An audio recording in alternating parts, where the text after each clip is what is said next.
Estabas haciendo una observación en el bloque anterior, Juan Gabriel. Sí, respecto a lo que decía Jorge, ¿no? Se me ocurre que fue cuando habló de la parte del poder financiero, ¿no? Hay un hecho sintomático. Ese poder financiero, que es una especie de rueda loca, que está por encima de los estados nacionales y de los bloques, pocos saben, por ejemplo, que el centro financiero del mundo es Londres realmente, no es Nueva York, el que maneja la finanza. Y es en la cabeza misma de la corona británica está el control de la City de Londres. China, que juega como el opositor acérrimo de Estados Unidos, es a su vez, creo que en este programa alguna vez lo he dicho, es a su vez el mayor poseedor de bonos del Tesoro norteamericano. En conjunto tiene una reserva de divisa de 3 billones. Esto que nosotros tenemos 32.000 ahora y se jactan, ellos tienen 3 billones de dólares de reserva en bonos del Tesoro norteamericano la mayoría, y las 2/3 partes de esa inmensa fortuna la tiene depositada en el Banco de Londres, China. Hay quien dice que la corona británica apoyó el Brexit porque ya olfatea que tiene que comenzar su buena relación con China y equilibrar su relación noratlántica con Estados Unidos. Es decir, acá en la práctica lo que se viene, ya se nota, es una lucha de los pueblos nacionales, para nosotros las naciones de Latinoamérica, empecemos por ahí, de los pueblos nacionales por defenderse de la voracidad financiera. Creo que es la primera vez que los estados están gobernados por el capital financiero transnacional. Pues la sensación es que el Departamento de Estado norteamericano ha sido copado. Todo lo que podríamos llamar proyecto productivo interno estadounidense es hostigado mediáticamente por los propios norteamericanos de un modo feroz. Da la sensación que ahí no hay alternativa. El capital financiero está gobernando y está desestructurando lo que podríamos llamar la visión rooseveltiana interna. Ese es el ascenso de Trump. Ese es el ascenso de Trump. Yo tengo la idea, fíjate, la noción que vos tenés también, pero desgraciadamente, tal cual se ha planteado en Estados Unidos esta campaña electoral, el sector demócrata, que siempre ha sido representante un poquito más de la gente común de Estados Unidos, ha sido copado por el poder financiero. Claro. Y Trump lo que ha hecho es recostarse en el poder industrial, ojo que es poder industrial militar. Claro. Y entonces la defensa del puesto de trabajo en Estados Unidos, que vendría a ser la posición más cercana al humanismo nuestro, está en manos del poder muy duro militar norteamericano, de la CIA. Claro. Entonces ahí está peleándose entre la eterna lucha entre Departamento de Estado, que siempre se vuelca a la parte financiera, Rockefeller, Rothschild y compañía, y la parte de la CIA o del Pentágono. NSA ahora. Entonces es una lucha entre dos males, ¿no? No sé si es Guatemala cuál y Guatemala. Pero es el mayor empleador de Estados Unidos. Y que por otro lado. Es el mayor empleador. Además es muy difícil observar el movimiento del capital financiero sin ligarlo, vos lo señalabas, a las drogas y sin ligarlo a las armas. Hay una especie de tríada ahí salvaje que daña a la humanidad. Hay una tercera que Jorge lo ha nombrado, o cuarta. Yo diría que lo que está manejando Rockefeller Rothschild, que dominan el 62% de las acciones de la Reserva Federal, esto no es casualidad, son 4 grandes industrias, entre comillas, ¿no? La droga, la industria militar, la petrolera y la de medicamentos. Exactamente. Es increíble. Es cierto, ahora en materia de petróleo ha habido movimientos muy atractivos en los últimos 15 días. Entre otros, a ver si nos entendemos, no vamos a virar en la caracterización política de los protagonistas, pero lo cierto es que el esfuerzo requerido de Arabia Saudita por Estados Unidos para hacer dumping a todo el planeta generó una tensión que está llevando a Arabia Saudita a cambiar de orientación. Sí. Arabia Saudita en los últimos 10 días cambió de orientación. Sí, no deja de también cuando Yemen, ¿no? No, por eso no, mi caracterización política no se modifica. Cuando Putin dice, nosotros, si esto sigue así, no producimos más, porque el precio tiene que subir, respaldado por Venezuela, y los árabes dicen, y bueno, ¿hasta dónde va a llegar esta? Así es. Yo estoy chocho en este programa, porque primero que lo nombraron Artigas, yo soy presidente del Instituto Artiguista, segundo lo nombraron a Perón, así que ya me puedo ir tranquilo, me levanto y me voy, porque... y en ese sentido, cuando Perón nos enseñó que la política es la política internacional, el resto decía él era cabotaje pueblerino, ¿te acordás, no, Juan Gabriel? A mí me parece que nosotros tenemos que tener muy en claro que no vamos a poder tener un desarrollo soberano e independiente si no es en el marco de un UNASUR consolidado. Sí. Pero es casi de perogrullo, porque Perón en el mensaje del 1 de mayo de 1974 ya nos decía, nosotros éramos muy jóvenes, nos enojábamos con Perón, mirá de que nos viene a hablar el viejo, nosotros haciendo la revolución, digamos, pero bueno, siempre los jóvenes están más apresurados que los líderes, ¿no?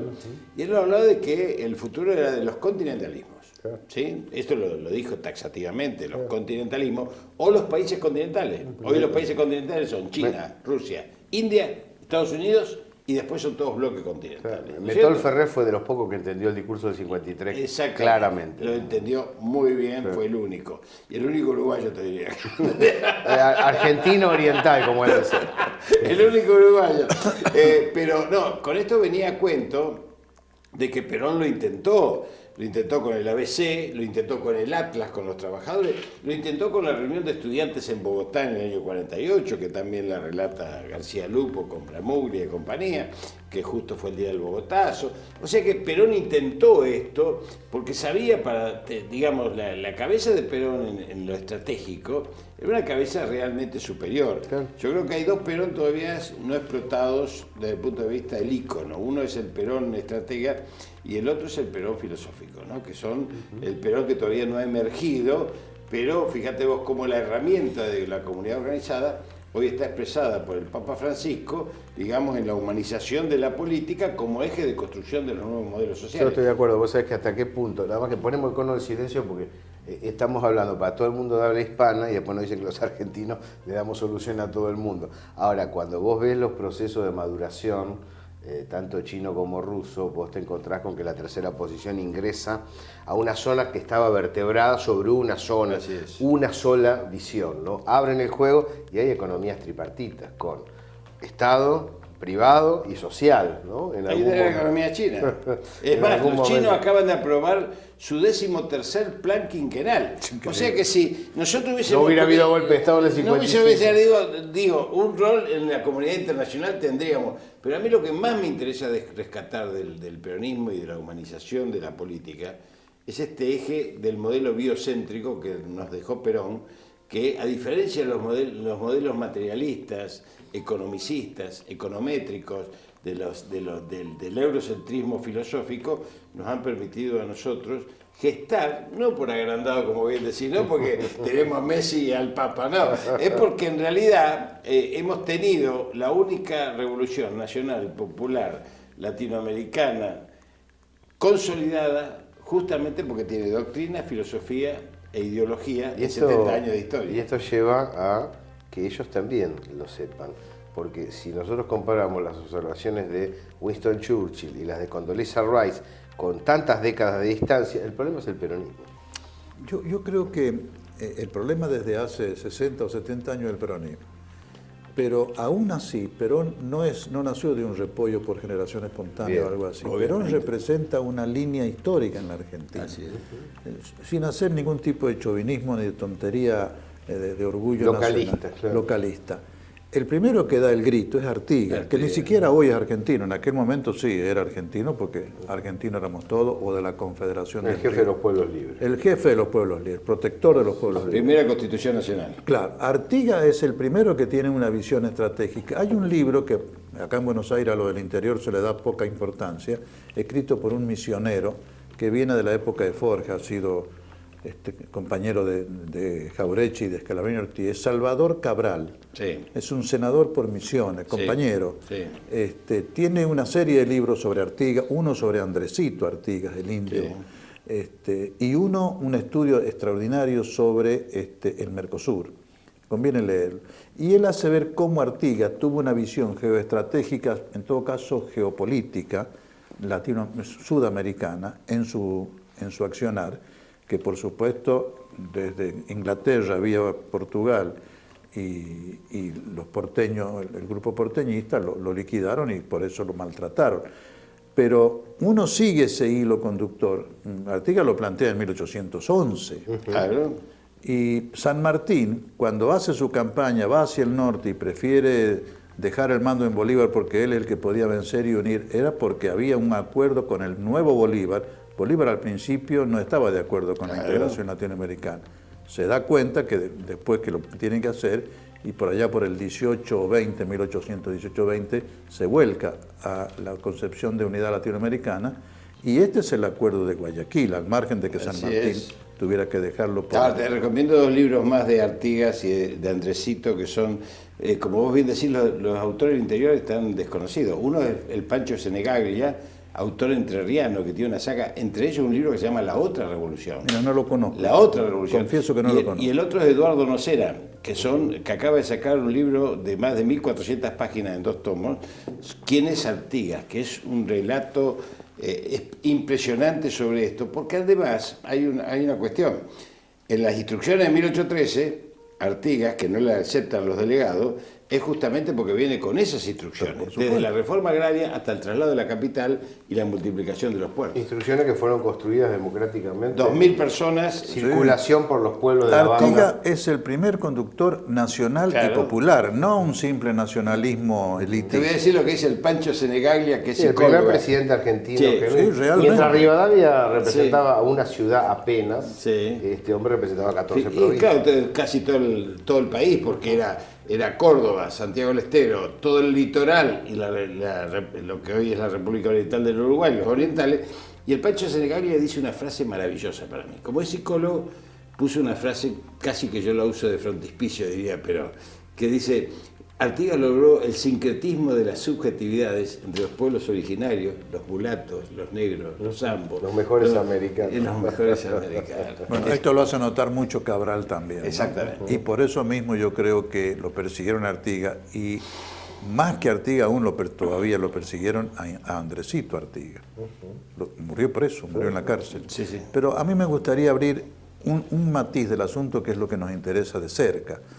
Se está armando de nuevo la bipolaridad, con una fuerza poderosísima, inmensa, en ascenso, en el eje Rusia-China, y el otro en el eje Gran Bretaña-Estados Unidos, o una Europa muy alicaída, hasta tanto Alemania decida correrse más hacia el este que hacia el oeste. Hipótesis de conflicto central de los norteamericanos. Central. Pero en esa bipolaridad, que cada vez va a ser más rígida, evidentemente, y más peligrosa, nosotros vamos a quedar nuevamente entrampados por la desunión latinoamericana en el lado equivocado. Sí.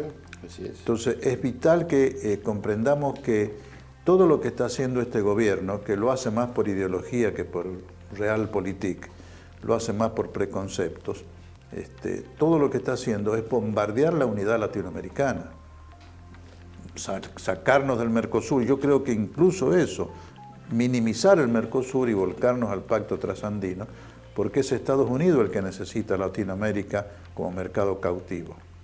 Entonces hay que jugarse entero para, coincido plenamente con lo que vos dijiste, para no ceder en el tema UNASUR. Lamentablemente lo de Telesur se ha cortado, Banco del Sur, todo lo que nos une, incluso en las obras de infraestructura.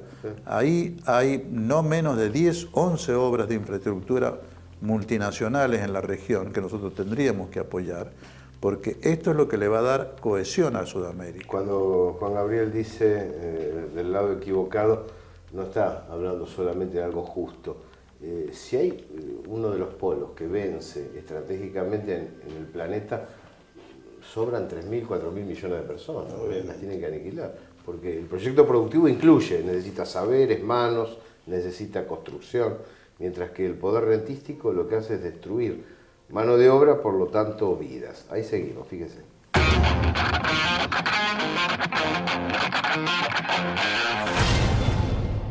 A mí me parece que nosotros tenemos que tener muy en claro que no vamos a poder tener un desarrollo soberano e independiente si no es en el marco de un UNASUR consolidado. Sí.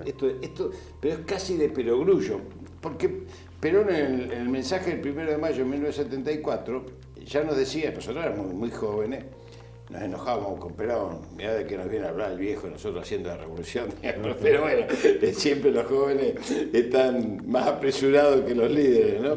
Y él nos hablaba de que el futuro era de los continentalismos. Claro. ¿Sí? Esto lo dijo taxativamente, los continentalismos o los países continentales. Hoy los países continentales son China, Rusia, India, Estados Unidos y después son todos bloques continentales. Claro. ¿No es Metol cierto? Ferrer fue de los pocos que entendió el discurso del 53 Exactamente. claramente. Lo entendió muy bien, fue el único. Y el único uruguayo, te diría. Argentino oriental, como él dice. El único uruguayo. Pero no, con esto venía a cuento de que Perón lo intentó con el ABC, lo intentó con el Atlas, con los trabajadores, lo intentó con la reunión de estudiantes en Bogotá en el año 48, que también la relata García Lupo con Pramuglia y compañía, que justo fue el día del Bogotazo. O sea que Perón intentó esto porque sabía, digamos, la cabeza de Perón en lo estratégico era una cabeza realmente superior. Claro. Yo creo que hay dos Perón todavía no explotados desde el punto de vista del ícono. Uno es el Perón estratega y el otro es el Perón filosófico, ¿no? Que son el Perón que todavía no ha emergido, pero fíjate vos cómo la herramienta de la comunidad organizada hoy está expresada por el Papa Francisco, digamos, en la humanización de la política como eje de construcción de los nuevos modelos Yo sociales. estoy de acuerdo, vos sabés que hasta qué punto, nada más que ponemos el cono de silencio porque estamos hablando para todo el mundo de habla hispana y después nos dicen que los argentinos le damos solución a todo el mundo. Ahora, cuando vos ves los procesos de maduración, tanto chino como ruso, vos te encontrás con que la tercera posición ingresa a una zona que estaba vertebrada sobre una zona, Así es. una sola visión, ¿no? Abren el juego y hay economías tripartitas con Estado, privado y social, ¿no? En Ahí algún de la momento. economía china.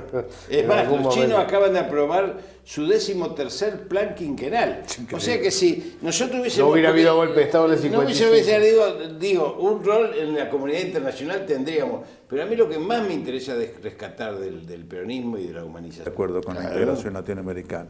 Se da cuenta que después que lo tienen que hacer, y por allá por el 1820, 1818-20, se vuelca a la concepción de unidad latinoamericana, y este es el acuerdo de Guayaquil, al margen de que San Así Martín es. tuviera que dejarlo por... Te recomiendo 2 libros más de Artigas y de Andresito, que son, como vos bien decís, los autores del interior están desconocidos. Uno es el Pancho Senegaglia, autor entrerriano, que tiene una saga, entre ellos un libro que se llama La Otra Revolución. Mira, no lo conozco. La Otra Revolución. Confieso que no lo conozco. Y el otro es Eduardo Nocera, que acaba de sacar un libro de más de 1400 páginas en 2 tomos, ¿Quién es Artigas?, que es un relato impresionante sobre esto, porque además hay una cuestión.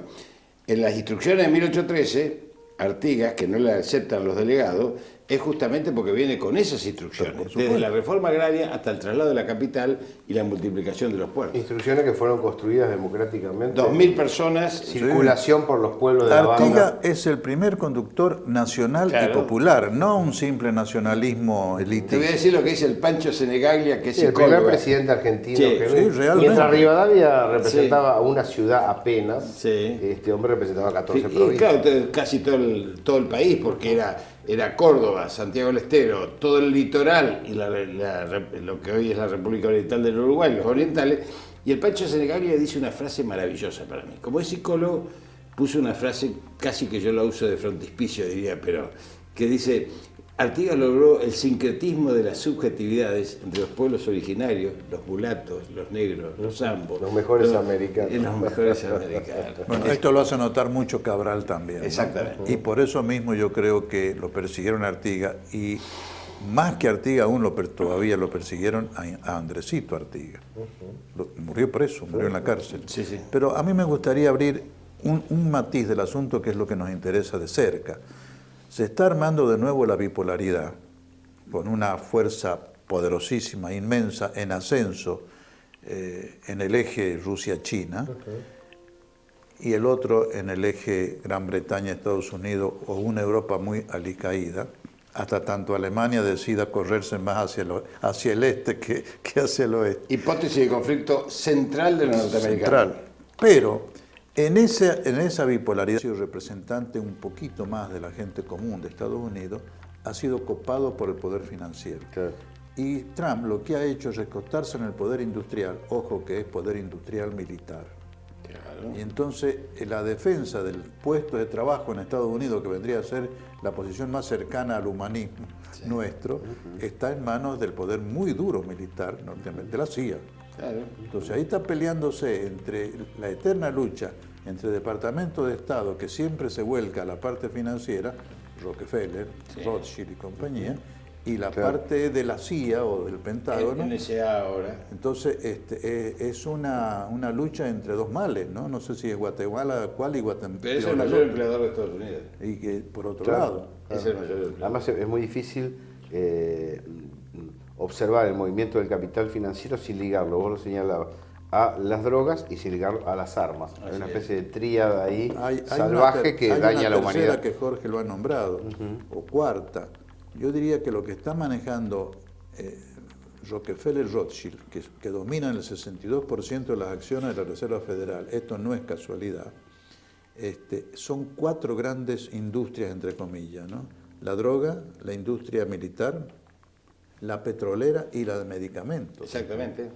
Es increíble. Es cierto, ahora en materia de petróleo ha habido movimientos muy atractivos en los últimos 15 días. Entre otros, a ver si nos entendemos, no vamos a virar en la caracterización política de los protagonistas, pero lo cierto es que el esfuerzo requerido de Arabia Saudita por Estados Unidos para hacer dumping a todo el planeta generó una tensión que está llevando a Arabia Saudita a cambiar de orientación. Sí. Arabia Saudita en los últimos 10 días cambió de orientación. Sí, no deja de también cuando Yemen, ¿no? No, por eso no, mi caracterización política no se modifica. Cuando Putin dice, nosotros, si esto sigue así, no producimos más, porque el precio tiene que subir, respaldado por Venezuela, y los árabes dicen, y bueno, ¿hasta dónde va a llegar esta? Así es. Yo estoy chocho en este programa, porque primero que lo nombraron Artigas, yo soy presidente del Instituto Artiguista, segundo lo nombraron a Perón, así que ya me puedo ir tranquilo, me levanto y me voy, porque... y en ese sentido, cuando Perón nos enseñó que la política es la política internacional, el resto decía él era cabotaje pueblerino, ¿te acordás, no, Juan Gabriel? La acción de la política es este eje del modelo biocéntrico que nos dejó Perón, que a diferencia de los modelos materialistas, economicistas, econométricos, del eurocentrismo filosófico, nos han permitido a nosotros gestar, no por agrandado como bien decir, no porque tenemos a Messi y al Papa, no, es porque en realidad hemos tenido la única revolución nacional, popular, latinoamericana, consolidada, justamente porque tiene doctrina, filosofía e ideología y 70 años de historia. Y esto lleva a que ellos también lo sepan, porque si nosotros comparamos las observaciones de Winston Churchill y las de Condoleezza Rice con tantas décadas de distancia, el problema es el peronismo. Yo creo que el problema desde hace 60 o 70 años es el peronismo. Pero aún así, Perón no nació de un repollo por generación espontánea o algo así. Perón representa una línea histórica en la Argentina. Así es. Sin hacer ningún tipo de chauvinismo ni de tontería de orgullo localista, nacional. claro. Localista. El primero que da el grito es Artigas, que ni siquiera hoy es argentino. En aquel momento sí era argentino, porque argentino éramos todos, o de la Confederación El jefe de los pueblos libres. El jefe de los pueblos libres, protector de los pueblos libres. Primera Constitución Nacional. Claro, Artigas es el primero que tiene una visión estratégica. Hay un libro que acá en Buenos Aires a lo del interior se le da poca importancia, escrito por un misionero que viene de la época de Forja, ha sido compañero de Jaureche y de Scalabrini Ortiz, es Salvador Cabral. Sí. Es un senador por Misiones, compañero. Sí. Tiene una serie de libros sobre Artigas, uno sobre Andresito Artigas, el indio, y un estudio extraordinario sobre el Mercosur. Conviene leerlo. Y él hace ver cómo Artigas tuvo una visión geoestratégica, en todo caso geopolítica, sudamericana, en su accionar, que por supuesto desde Inglaterra vía Portugal y los porteños, el grupo porteñista lo liquidaron y por eso lo maltrataron. Pero uno sigue ese hilo conductor. Artigas lo plantea en 1811. Claro. Y San Martín, cuando hace su campaña, va hacia el norte y prefiere dejar el mando en Bolívar porque él es el que podía vencer y unir, era porque había un acuerdo con el nuevo Bolívar. Bolívar al principio no estaba de acuerdo.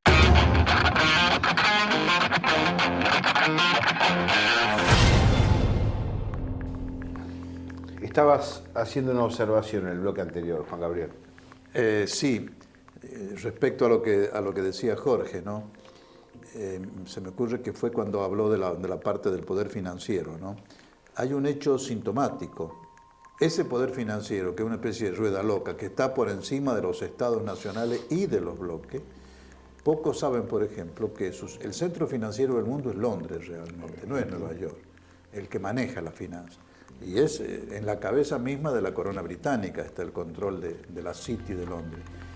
China, que juega como el opositor acérrimo de Estados Unidos, es a su vez, creo que en este programa alguna vez lo he dicho, es a su vez el mayor poseedor de bonos del Tesoro norteamericano. En conjunto tiene una reserva de divisa de 3 billones. Esto que nosotros tenemos 32.000 ahora y se jactan, ellos tienen 3 billones de dólares de reserva en bonos del Tesoro norteamericano la mayoría, y las 2/3 partes de esa inmensa fortuna la tiene depositada en el Banco de Londres, China.